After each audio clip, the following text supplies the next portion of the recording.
Hello guys and welcome. आज हम लोग स्टार्ट कर रहे हैं माइक्रो इकोनॉमिक्स का सेकंड यूनिट। ठीक है, तो इसमें हम जो है यूनिट के बिहाफ भी पढ़ेंगे, चीज़ों को चैप्टर बिहाफ पे नहीं पढ़ेंगे।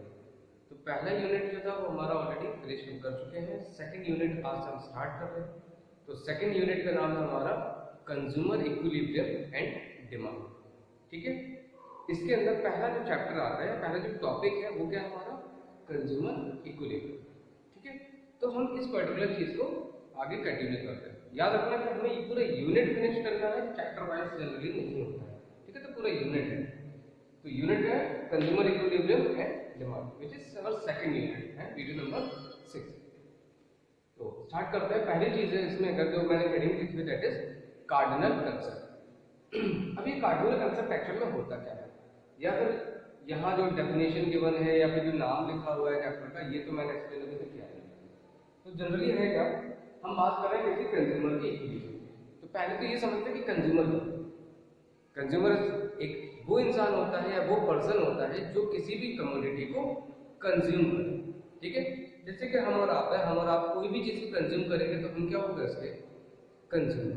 ठीक है, अभी आया क्या कंज्यूमर इक्विलिब्रियम। अब वर्ड इक्विलिब्रियम का मतलब क्या होगा, इक्विलिब्रियम का मतलब होगा काइंड ऑफ इक्वल, है ना। तो इक्वल का मतलब क्या था, बैलेंस से आ गया। तो समथिंग, ये जो है हमारा टर्म, दिस इज रिलेटेड कि कंज्यूमर के बैलेंस को लेके। अब बैलेंस किस चीज का, सेटिस्फैक्शन का। ठीक है, उस चीज को लेके हमें यहाँ पे ये पूरा चैप्टर जो है हमें सेटिस्फैक्शन को लेके समझना होगा।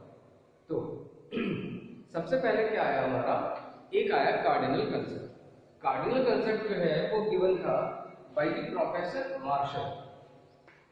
प्रोफेसर मार्शल जो थे उन्होंने ये कंसेप्ट दिया था। ठीक है, मार्शल ने दिया। तो मार्शल जी ने क्या बोला, मार्शल जी का कहना था कि जब भी हम किसी भी यूनिट को कंज्यूम करेंगे या किसी भी कमोडिटी को कंज्यूम करेंगे, उससे मिलने वाला जो सेटिस्फैक्शन होगा उसको हम न्यूमेरिक टर्म्स में मेजर कर सकते हैं। ठीक है, तो उनका ये कहना था। अब ऐसा उन्होंने क्यों बोला, ये एक्चुअल में चीजें क्यों आई, जैसे कि फॉर एग्जांपल अगर कभी कोई आपसे पूछे कि आपको आइसक्रीम ज्यादा अच्छी लगती है या चॉकलेट ज्यादा अच्छी लगती है, ठीक है, तो कोई बोलेगा चॉकलेट, कोई बोलेगा आइसक्रीम। लेकिन अगर कभी किसी ने बोला कि कितनी अच्छी लगी, है ना, कितनी अच्छी लगी, तो क्वांटिटी अगर पूछ ली, मीन्स एक यूनिट पूछ लिया, तो नहीं बता पाएंगे, प्रॉब्लम होगी। जैसा बहुत मान किसी ने पूछा कि तुम्हारा घर मेरे घर से कितने दूर, तो हमने बोल दिया क्या, समथिंग किलोमीटर। एक पानी की बोतल में कितना पानी आता है, कितनी क्वांटिटी आती है, हमने बोला लीटर्स में, है ना। तो यूनिट का यहाँ पे कितना अच्छा लगता है उसको मेजर करने के लिए हम नहीं बता सकते। हम क्या ये बोल सकते हैं कि हमें 1 किलो अच्छा लगा, 250 ग्राम अच्छा लगा, नहीं बोल सकते हम, है ना। तो प्रॉब्लम वो आएगी। तो उस प्रॉब्लम को एलिमिनेट करने के लिए प्रोफेसर मार्शल ने दिया concept which is known as cardinal concept. तो कार्डिनल कंसेप्ट के अकॉर्डिंग उन्होंने क्या बोला कि जब भी हम किसी भी कमोडिटी को कंज्यूम करेंगे, कमोडिटी का मतलब कोई भी पर्टिकुलर चीज हो सकती है, सपोज आइसक्रीम मान लो, चॉकलेट मान लो, जो भी मान लो वो मान सकते उसको जब हम कंज्यूम करेंगे तो कंज्यूम करने के बाद में हमें कुछ ना कुछ सेटिस्फैक्शन होगा। उस सेटिस्फैक्शन को हम लोग न्यूमेरिक टर्म्स में, मतलब कि नंबर्स में मेजर कर सकते हैं। ठीक है, अब न्यूमेरिक टर्म्स कैसे हो सकते हैं, 1 2 3 4 5 6 7 8 9, जितना आपका उतना कर सकते हैं। ठीक है, तो बोला, तो ये था कार्डिनल कंसेप्ट। तो अब जब इनको न्यूमेरिक टर्म्स में जब लिखा गया, तो न्यूमेरिक टर्म्स को लिखने के बाद ऑब्वियस सी बात है कि ये हो गया वन। सपोज किसी चीज से मिलने वाला सेटिस्फैक्शन था वन, मेरे घर से आपके घर का डिस्टेंस है वन, तो आगे कुछ और भी है ना, किलोमीटर, है ना। तो वो किलोमीटर वो यहाँ पे मिसिंग था, तो उसको उन्होंने नाम क्या दिया, यूटिलिटी। ठीक है, यूटिलिटी। इसी को जब हम मेजर करते हैं तो उसको हम यूटिल से बोलते हैं। ठीक है, अब देखते हैं कि यूटिलिटी क्या होता है। यूटिलिटी का मतलब होता है non satisfying power of a commodity.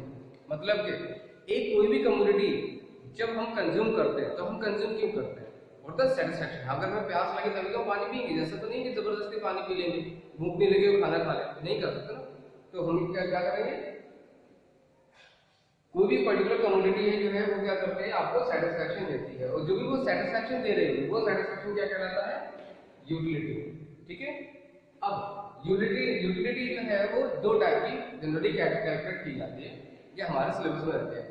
तो एक होती है टोटल यूटिलिटी, एक होती है मार्जिनल यूटिलिटी।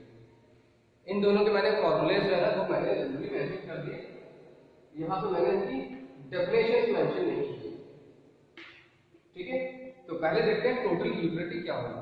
टोटल यूटिलिटी का फॉर्मूला है TUN is equal to U1 plus U2 plus U3 plus जितना चाहे उतना।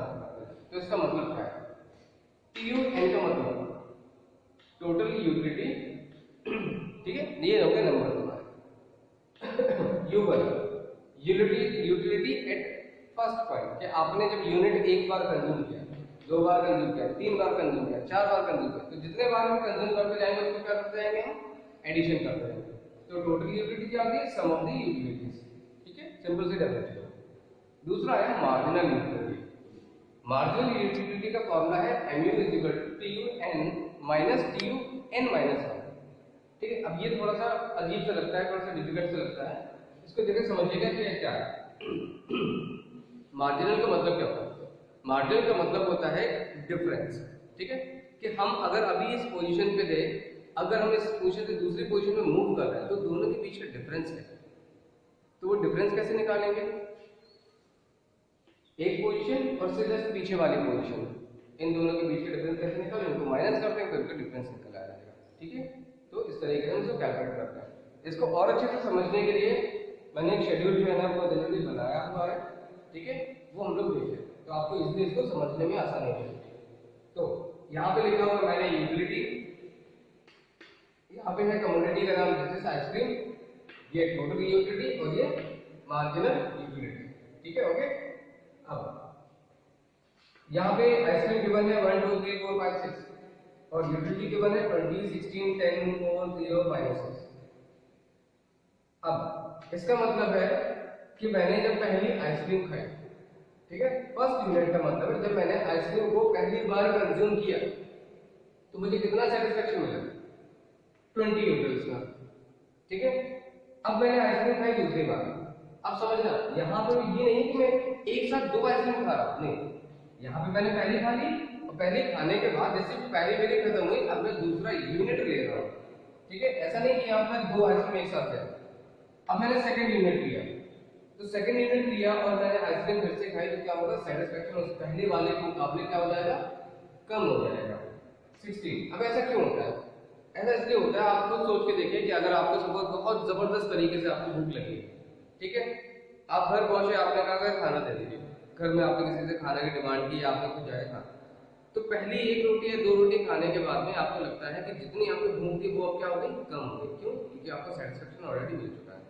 या आप कहीं पे गेस्ट के तौर पे आप गए, उन्होंने जाके आपको पहले एक कप चाय दी और आपका चाय खत्म हुई, वो एक कप और लेके आए, बोल नहीं पी लो, आपने वो भी पी ली। जैसे वो खत्म हुई, वो तीसरी और लेके आ गए, आपने वो भी पी ली, एक और पिला दी, तो क्या होगा, हर बार आपकी इच्छा जो है ना वो क्या होती जाएगी, कम होती जाएगी, मींस सेटिस्फेक्शन कम होता जा रहा है।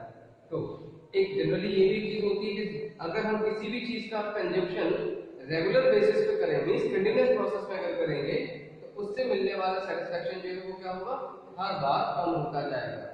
ठीक, इसी वजह से पहली आइसक्रीम जब मैंने खाई तो सेटिस्फेक्शन मिला 20 यूटिल्स का, सेकंड आइसक्रीम में सेटिस्फेक्शन हो गया 16 यूटिल्स का, थर्ड आइसक्रीम में सेटिस्फेक्शन हो गया 10 यूटिल्स का, फोर्थ आइसक्रीम में सेटिस्फेक्शन हो गया 4 यूटिल्स का, फिफ्थ आइसक्रीम में सेटिस्फेक्शन हो गया 0। मतलब अब यहाँ पे मेरा बिल्कुल भी मन नहीं था खाने का, बट मैंने फिर भी कंज्यूम कर लिया। नेक्स्ट, जब मैंने 6th यूनिट कंज्यूम किया तो सेटिस्फेक्शन मेरा चला गया नेगेटिव में, -6। अब ये नेगेटिव में कैसे जा सकता है, बिल्कुल जा सकता है। कभी अगर ज्यादा जबरदस्ती खिला दिया जाए ना तो क्या होता है, हम कहते हैं कि अगले 10 दिन तक मैं ये चीज खाऊंगा नहीं। ऐसा होता है ना कि बहुत ज्यादा मीठा अगर खा लो तो एक महीने 2 महीने नहीं खा सकते। ठीक है, या कई बार ऐसा होता है कुछ लोग बहुत जो दवाएं खा जाते हैं ना, उसके बाद फिर सब कुछ बाहर निकालते रहते हैं, तो वो भी सिस्टम यहाँ पे हो सकता है। ठीक है, तो ये था इतना हमारा। अभी हम इसको देखते हैं कि टीयू और एमयू हम कैलकुलेट कैसे करते हैं। तो टीयू का फॉर्मूला क्या था, U1 plus U2 plus U3। तो U1 ये हो गया हमारा यूटिलिटी है, फर्स्ट कितना था 20, ये कितना हो गया 20। U1 प्लस U2 कितना है 20 प्लस 16 कितना हो गया 36। ठीक है, अब यूटिलिटी है 3 पॉइंट, हम तीसरे पॉइंट पे निकालना, तो कितना हो गया 36 प्लस 10 46।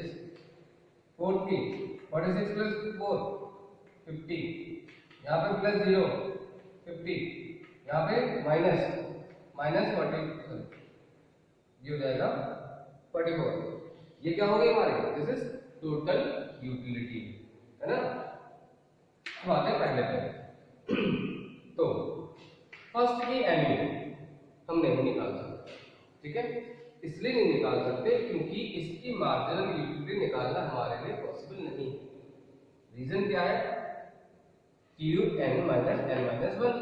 तो अगर एन पे मैं कितने की निकाल रहा हूँ, 1। यहाँ पे सपोज मैंने लिख दिया 20 माइनस एन माइनस 1, ये कौन सा होगा, 0 का। तो 0 में तो कुछ है नहीं, ठीक है। तो ये जितना भी ये क्यू था उतना ही एमयू हो जाएगा, तो एज इट इज 20। अब सेकंड 36 का, अब यहाँ पे मैं निकालना है एमयू, तो कैसे निकालें, Q N minus N minus 1। तो क्यू एन हम निकाल रहे हैं कौन सा, सेकंड पोजीशन 36, और ये माइनस 1, तो ये कौन सा है, क्यू एन 20। तो 36 माइनस 20 कितना हो गया, 16। इसी तरीके से 46 माइनस 36 10, 50 माइनस 46 4, 50 50 0, 44 है, ये जाएगा माइनस 6। अब अगर थोड़ा सा ध्यान से देखो, ये जो एमयू है और ये यूटिलिटी, दोनों के दोनों क्या है, दीज आर इक्वल। ये सिर्फ और सिर्फ आपको समझाने के लिए मैंने बताया था कि यूटिलिटी आपको मेंशन किया था। यूटिलिटी अगर हम पर्टिकुलर एक एक चीज की अगर मेजर करेंगे, वही हमारी मार्जिनल यूटिलिटी होती है। अब अगर आपको कैलकुलेट करना है यू कैसे निकालना है, एमयू कैसे निकालना है, उसके बहुत सिंपल सा तरीका होता है। अगर टी गिवन है 20 36, ठीक है, सपोज अगर ये गिवन है और हमको ये फाइंड आउट करना है, तो क्या करना है, फर्स्ट का एज इट इज रख दीजिए, सेकंड 36 माइनस 20 16, 46 माइनस 36 10, ठीक है, इस तरीके से माइनस करता है। और अगर ये अगर गिवन है, एमयू गिवन है और टीओ को कैलकुलेट करना है, तो 20 20 20 प्लस 16 36 36 प्लस 10 46, ठीक है। तो इस तरीके से इजीली इनको कैलकुलेट कर सकते हैं, ओके। नेक्स्ट और सबसे बढ़िया चीज वो आती है हमारी क्या, ग्राफ, है ना। अब ग्राफ तो आएंगे इसमें। सो अभी हमें क्या देखना है, टीयू और एमयू का ग्राफ हम रिप्रेजेंट करेंगे। ये हो गया एक्स एक्सिस और ये क्या हमारा वाई एक्सिस, ठीक है। तो चलिए ठीक है, वीडियो करा लगे बहुत ज्यादा बड़ा हो रहा है, तो इस वजह से ग्राफ जो है हम नेक्स्ट वीडियो में इसको देखेंगे, ठीक है। आज के लिए इतना काफी है, थैंक यू।